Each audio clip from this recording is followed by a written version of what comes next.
Alright guys, so today I'll be showing you 5 easy ways to help find your arrow. Enjoy.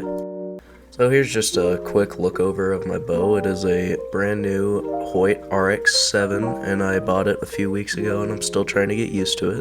Okay, so one easy way to find your arrow is to just not f***ing miss the target. I mean, it's really not that hard. If you can't hit a target, boo-hoo, get better. Okay, anyway, another way is to use a lighted nock. This is a nocturnal lighted nock with a universal fitting, as you can see from the black sleeve. You'll see me turning it. You can see the hole right there, so you can turn it off. You'll also see this little peg in the middle, so that the string can activate it and turn it on. Now, they're really simple to install. All you have to do is find an arrow, match up the offset fletching, or the off-color fletching, and simply slide it in and line it up. I usually have the hole upward, so I always know where to find it. Okay, here is a short video of me shooting a lighted nock. Lighted nocks are even good to shoot at targets during the day because it helps you see your arrows better, and they can also be really great when shooting in the evening. Lighted nocks are also good for when you accidentally shoot into the grass. If you can't find your arrow, simply wait for it to get dark out and there should be a glowing orb floating above the grass, and now I'm playing with it like a lightsaber for some reason. So real quick, I'm just going to show you how this works. First, you'll want to see where your D-loop is, and you'll recognize a little peg in there. So when the string goes off, it'll push that peg in, activating the light.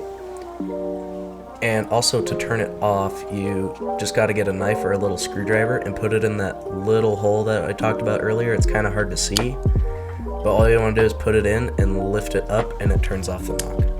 So I found out if I put my target up on a hill where the arrow will travel down, the arrows will stick out of the grass a little bit, making them a lot easier to find. Now I know all people aren't going to be shooting on grass in their yard like I am.